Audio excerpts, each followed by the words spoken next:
The Legend of Zelda: Breath of the Wild is a beautiful game. Its expansive landscapes and dense world ensure that there's always something to do, somewhere to go, and places to explore. It's easy to see why this game has garnered such high praise among critics and players alike, and I have to say that I agree. Breath of the Wild is easily one of my favorite games of the year, and the best open world game that I've ever played. But it's a terrible Zelda game. I mentioned this idea in my informal review of the game, but I figured that it's worth elaborating on my points. So I've done what any self-respecting YouTuber would do and broke it down into a list of major Zelda franchise staples that are either completely missing or harshly underrepresented in Breath of the Wild. By the way, this video will contain major story spoilers to help drive the discussion, so if you want to avoid them, please click away now. And with that out of the way, let's go on to the list. Items. With the exception of Zelda 2, which was more of an action RPG in a time where the franchise hadn't yet found its legs, Zelda's main form of power progression had been in its items. Throughout Link's journey, he slowly builds up a collection of powerful and unique items that allow him to progress through his journey, many of which have become important to the franchise. I'm talking about things like the magic boomerang, the hookshot, the power bracelets, and the mirror shield, and even the more obscure situational items like the cane of Samaria, or the Deku Nut, or the iron boots. Link is basically the Batman of the Nintendo universe with a tool for every situation hidden away in his bag. For me, this is one of my favorite ideas in games, the collection of items that give you more and more ways to solve puzzles, explore the world, and control your character. And it's a huge reason why the Metroidvania subgenre is my absolute favorite type of game to play. Even though Zelda's never been a Metroidvania, it's in the same general family. It's always had a major emphasis on its items, and while Link has access to a few choice tools in Breath of the Wild, the idea of items in general as a driving gameplay element is horribly underrepresented in this new title. The closest that Breath of the Wild gets to feeling like a true Zelda game is in its first few hours of the first time playing. You start with nothing, and by the time you leave the plateau you end up with 2 bomb types, a time stop ability, a rarely used ice superpower, telekinesis for metal objects, and a paraglider. As you earn each of these things, that feeling of increased utility hits you and it feels great. Your mind races with the new possibilities open to you, and it's exciting. But once you leave the plateau, that feeling rarely ever shows itself again. With the exception of the Divine Beast superpowers, only 2 of which alter the way you play and the choices you make in any significant way, the only other time I can recall gaining additional utility throughout the game was when I was given the Zora chest piece. This thing is a complete anomaly, both within the game and within the laws of physics. Wearing this chest piece gives you the inexplicable superpower of being able to swim directly up waterfalls. Although it's completely useless in many parts of Hyrule, there are a few locations where I found it an invaluable tool in getting around and exploring. It was great to have that utility available to me whenever I needed it, but the thing is, as far as I have seen, this is the only item in the entire game that has such utility. Isn't that weird? I think it's weird.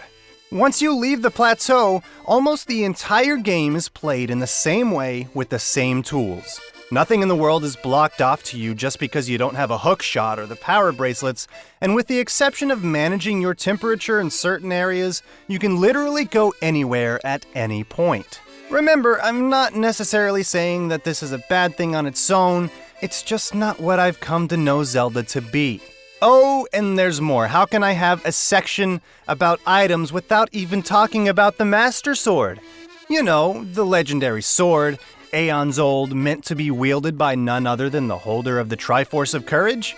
You know, the blade that is said to seal evil and protect the land of Hyrule. The blade that can only be used for a few minutes before having to change its battery. Wait, what? The Master Sword's power is depleted. Huh? So my 10,000-year-old legendary evil-sealing sword breaks after using it for a few minutes? Why? This sword is iconic, yet it's no different than any old other weapon in the game. It's not the most powerful, it's not the most durable, unless you're near Ganon or the Guardians, and it doesn't even do anything particularly special unless you think that an incredibly weak ranged attack while attempting to throw the thing away counts.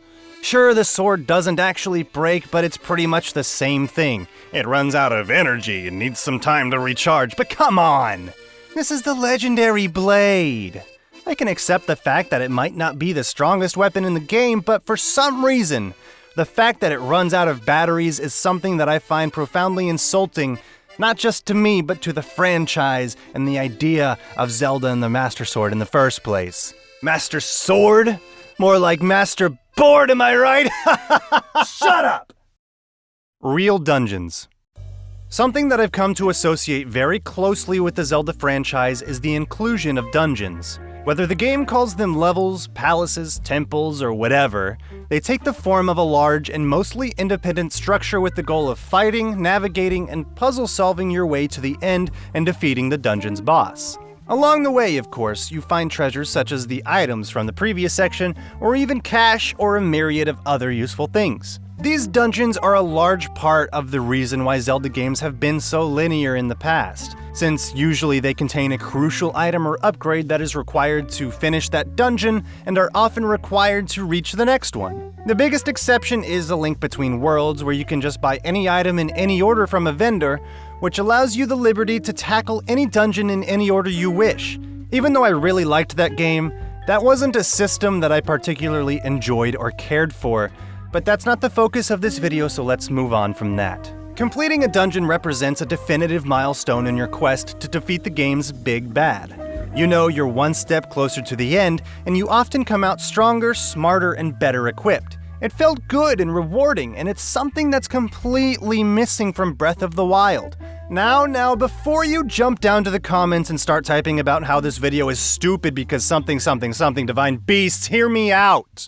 I will admit that sure, a divine beast is the same as a dungeon, but they're small experiences that are over with very quickly, and each one follows the same formula. Meet someone important, have said important person help you fight the divine beast itself to get inside, activate 5 consoles, defeat the boss. With the exception of the method of boarding the beast and the specific move the level mechanic that each beast employs, they're all the same thing. There's a lore reason why they all work and look the same, being technology from ages past and whatnot, and that extends to the shrines as well. But even so, it only heightened the disappointment that I was feeling about the fact that there isn't anything more complex or impressive than the drab innards of these beasts. I won't deny that if you take them all together, the divine beasts and the shrine puzzles probably amount to far more puzzles than have ever been in any Zelda game to date, but they're all so small and so independent that none of them ever capture the same feeling of completing a true dungeon. Except for maybe the very first beast I completed. With the exclusion of dungeons comes the exclusion of interesting and imaginative bosses of the series. Each beast has a boss at the end of it, but they're all the same writhing purple mass of evil as the one before it, just with different attacks and movement patterns. Even though they play pretty differently, they all feel very similar because of how similar everything looks, and how each one goes into its second phase at exactly half health. And because they're able to be tackled in any order, they only really get easier the further you progress in the game. In addition to all that, I truly believe that the overworld of Breath of the Wild could only be enhanced by the inclusion of dungeons. There was a certain sense of wonder that I felt when I first saw the bird divine beast flying in the distance, as I wondered what grand structure it could have been. Just imagine climbing to a high point out in Hyrule and seeing a large and imposing man-made structure on the horizon, knowing that you could head there, go inside, and face whatever crazy challenges that structure had to offer. I mean, just talking about this gets me excited about the idea. Instead, the world feels relatively shallow. Not in terms of mechanical depth or breadth of content, but architecturally. Think about it. Other than the divine beasts, the assassin's hideout, and Hyrule Castle itself, there are no large cities or big buildings or deep caves or anything like that to go in and explore. And that's just too bad. Pieces of heart. So you're out exploring the overworld and something interesting catches your eye. That rock is in a strange place. What gives? So you go to check it out and you find a small puzzle that rewards you with a piece of heart. Cool. Previously, Zelda games were littered with these little puzzles and various minigames that tested various skills, or occasionally small labyrinths or caves that hid a piece of heart. What? A whole section because Breath of the Wild doesn't have pieces of heart? Well, yeah, but it's about more than just the fact that they're missing, it's about what their absence represents, and how it manifests itself in the game's world. In Breath of the Wild, this idea is completely superseded by the shrine puzzles and spirit orbs that you get at the end of each one. Functionally, each spirit orb is a piece of heart, or even a piece of stamina if you wish, but they're definitely not the same. Here, the only way to get a spirit orb is to complete a shrine. Period. That's it. That's it! You'll still find those small world puzzles, but they're generally one-dimensional and reward you with tree man poop, which lose their luster after a few dozen. What all this means is that Breath of the Wild's minigames are, for the most part, completely inconsequential. At least the very few that exist. Your reward for these minigames are usually just more rupees. No upgraded bomb bag, no upgraded quiver, and no pieces of heart. So why play them unless you need a little extra cash? Because the spirit orbs are so strictly placed in shrines and shrines only, the breadth of creativity in acquiring these valuable items is incredibly limited. What sounds better, going into yet another shrine with a horribly contrived puzzle and the same old textures as every other shrine? Or completing a unique puzzle or challenge in the world, or some interesting minigame to win an old spirit orb that someone managed to dig up? Why can't they exist out in the greater world, just in a dormant state? It would only serve to increase the creativity and the challenges required to collect them all. A villain. Think back on your favorite Zelda title and chances are pretty high that there is an antagonist working against Link in whatever his quest happens to be for that adventure. Whether it's Ganondorf, Girahim, Yuga, or anyone else, more often than not there is some humanoid force working towards the very goals that Link is trying to stop. This is a very big disappointment for me when it comes to Breath of the Wild, and I didn't even realize what I had missed until I defeated Calamity Ganon at the end of the game. Sure, the fight with Calamity Ganon is epic and huge and impressive, but compared to every other Zelda game I've played, and yes, that includes the one where you fight an egg named the Windfish, Breath of the Wild ends up feeling like a completely impersonal experience. In any other game, you're actively working against a fearsome and intelligent enemy who can and will destroy everything you love if you give them the chance. Every single monologue that the antagonist delivers, every evil act they commit, every place you liberate from that antagonist's clutches, only further reinforces the feeling that you have to destroy this evil, lest it destroys you and everything you know. Calamity Ganon has this power, there's no doubt about that, but at no point during the whole adventure is this enemy ever once personified. Aghanim, Ganondorf, the Skull Kid, Vati, Girahim, Yuga, these names have meaning. What does Calamity Ganon have? Oh, Calamity Ganon, you mean that weird shadow over Hyrule Castle? Yeah, that's been there for generations, we just ignore it. Come on!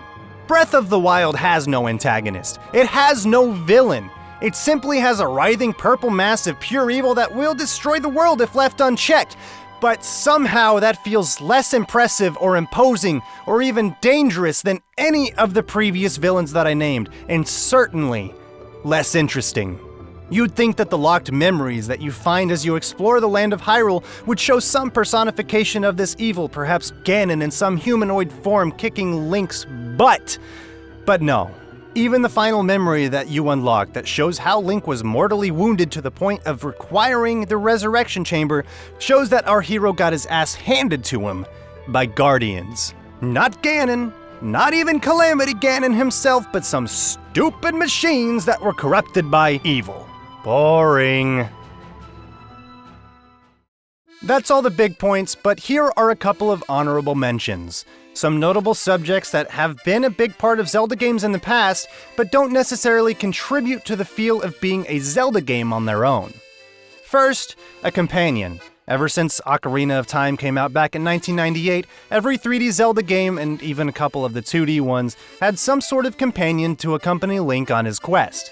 We all love to hate Navi and Fi, and the King of Red Lions never really made any sense to me as a physical being, but they've always been there. This is definitely a Zelda trope that I'm happy to see go, though, because in my opinion, it's always been a bit on the lazy side of game design, following a tell, don't show mentality that I believe developers should steer further away from. And next, a big trading quest. Occasionally, a Zelda game will include a long side quest that spans a majority of the game's length. Very often, this side quest takes form of a trading quest where you get a thing, find a person who needs the thing, then get a new thing in return, and repeat until you get to the ultimate goal. I believe this debuted in Link's Awakening, but one also exists in Ocarina of Time and a handful of other titles. Alright, well that's about all of the notable things that I've identified as missing from The Legend of Zelda Breath of the Wild. While it's certainly an incredible game in its own right, it doesn't really fit very well into the Zelda franchise as I see it. Sure, we have games like Hyrule Warriors, but games like that never pretended to fit. All of these things that I mentioned give me this unshaking feeling that Breath of the Wild never actually started as a Zelda game at all, in spite of all the media Nintendo has released stating otherwise. With some very slight changes in the writing and the game's world and a different coat of paint, it's easy to see the whole game belonging to a completely original IP that had Zelda thrust into it as a way to sell copies. Let me be clear, however, that this is not an accusation. But this is not an unheard of practice in the gaming industry. Why waste all these resources and money on an unproven IP when you can just slap the Zelda-colored paint on it and immediately sell millions of copies and a few because it's Zelda points on reviews? I'm just saying. Anyway, thanks so much for watching. As always, I'd love to hear what you think in the comments section below. And don't forget to like the video if you liked it, dislike it if you want to DDoS my whole YouTube channel for daring speak heresy about a Nintendo game, and don't forget to follow me on Twitter at ingeniousclown and hit that subscribe button for more awesome gaming content here in the future, and I will see you next time.